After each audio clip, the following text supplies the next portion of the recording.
शालिनी अपने माता पिता के साथ देहरादून में रहती थी। एक दिन रात में शालिनी के पिता ड्यूटी से लौटकर घर आते हैं। अरे, आ गए आप, आइए बैठिए। शालिनी के पिता बैठ जाते हैं, लेकिन वो थोड़े परेशान थे। क्या हुआ जी, आज आप परेशान लग रहे हो, कोई बात है क्या? क्या हुआ पापा? मैं पानी लेकर आती हूँ आपके लिए।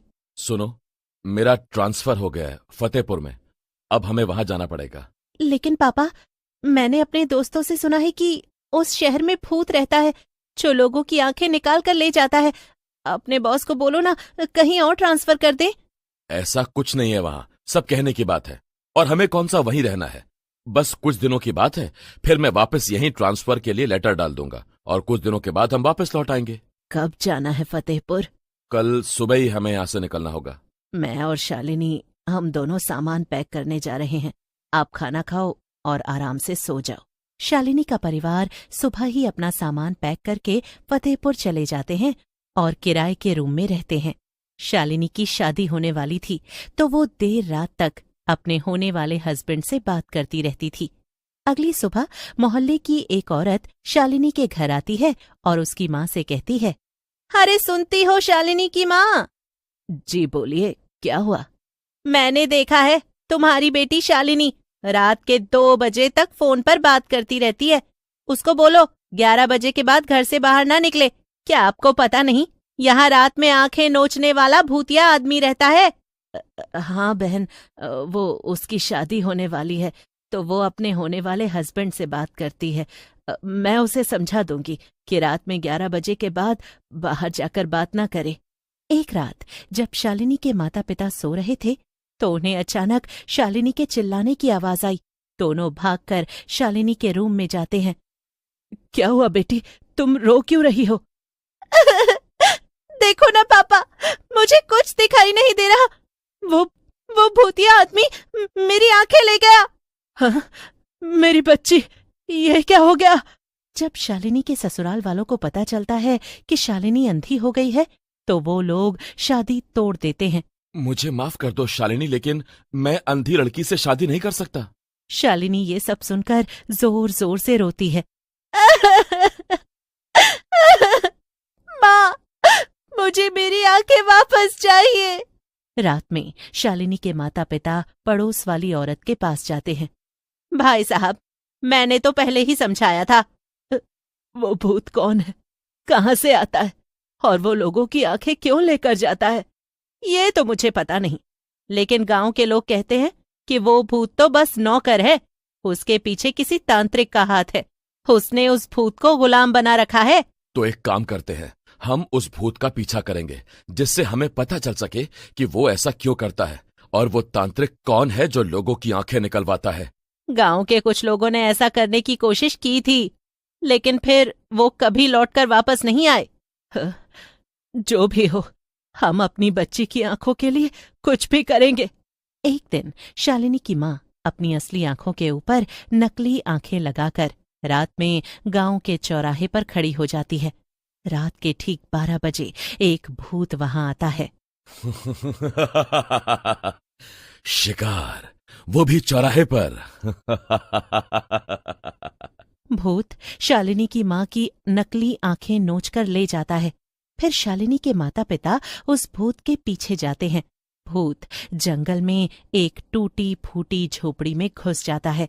शालिनी के माता पिता अंदर झांक कर देखते हैं तो वहां एक तांत्रिक हवन कुंड जलाकर मंत्र पढ़ रहा होता है।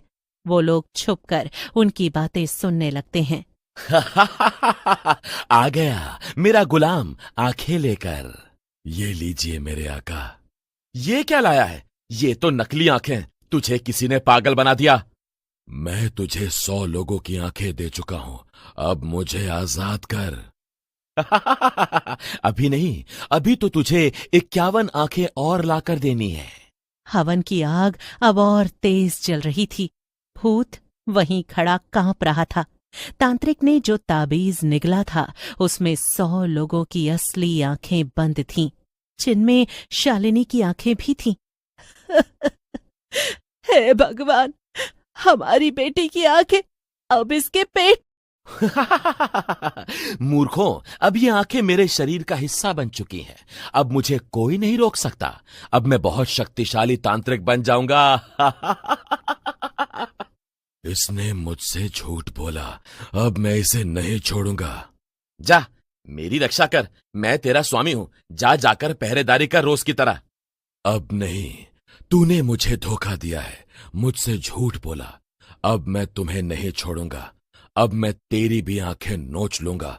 जैसे उन मासूम लोगों की नोची थी, उसी प्रकार अब तू भी अंधा होगा।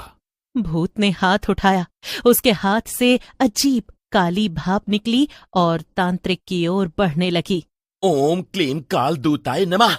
तुझे मैंने नरक से बुलाया था और अब तुझे वहीं वापस भेज दूंगा। अचानक जमीन फटने लगी और झोपड़ी के फर्श में एक गहरा काला गड्ढा खुल गया। नहीं नहीं, मुझे मत भेजो वहां वापस। वहां अंधेरा है, आग है, चिल्लाहट है। मुझे माफ कर दो, अब नहीं होगा। मैं तुम्हें और लोगों की आंखें नोच कर ला कर दूंगा। तभी अंदर शालिनी के माता पिता आ जाते हैं।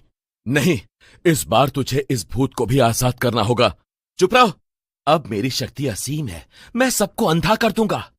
हे त्रिकालदर्शी शक्ति, मुझे अंतिम दृष्टि प्रदान कर। नहीं, मैं तुम्हें किसी और की आंखें नहीं लेने दूंगी। वो जलता हुआ लकड़ी का टुकड़ा उठाती है और तांत्रिक की ओर फेंक देती है। लकड़ी तांत्रिक की धोती में लगती है और आग पकड़ लेती है। नहीं, ये क्या कर दिया तूने? बचाओ बचाओ, कोई मेरी मदद करो। झोपड़ी में आग फैलने लगती है।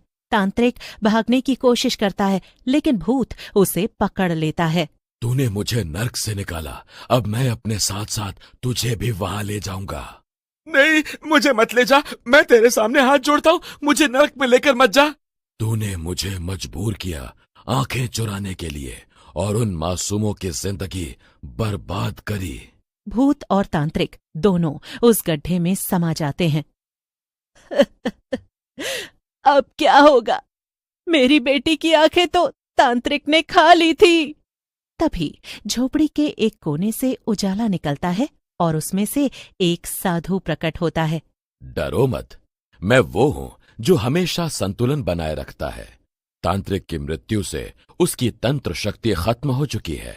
अब जिनकी आंखें उसने चुराई थीं, वो सब वापस आ जाएंगी। जस्यानि नेत्राणि नीतानि तंत्रे स्वगृहम प्रत्यागच्छन्तु शान्ते।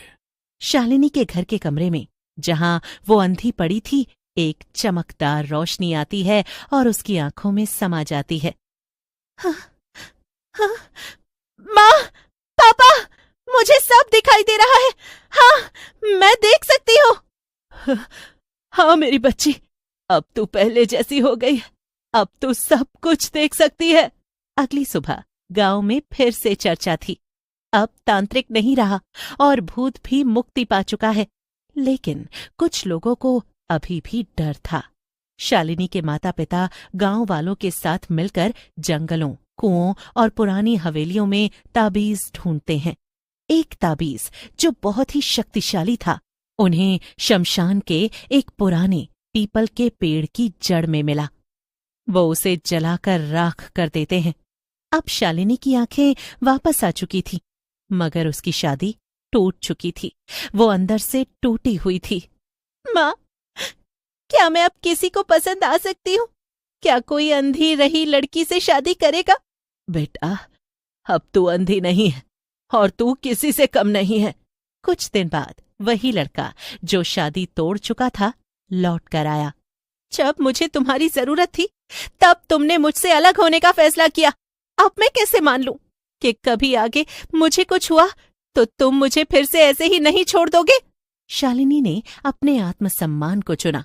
उसने मंगेतर को माफ कर दिया, लेकिन शादी के लिए मना कर दिया। अब गांव में लोग रात को बाहर निकलने लगे थे। डर खत्म हो चुका था। अपने अनुभव से प्रेरित होकर शालिनी अब एक सामाजिक संस्था में काम करती है, अंधे बच्चों के लिए। वो अपने अनुभव से उन्हें प्रेरित करती है और उनमें जीवन जीने की लगन पैदा करती है। जब अंधेरा आंखों में उतरता है, तब दिल में रोशनी जलानी होती है। हमें बस अपने मन की आंखों से देखना चाहिए, फिर देखना पूरा संसार जगमगाता दिखेगा। गांव फतेहपुर अब भूतों का नहीं, बहादुरों का गांव कहा जाने लगा था।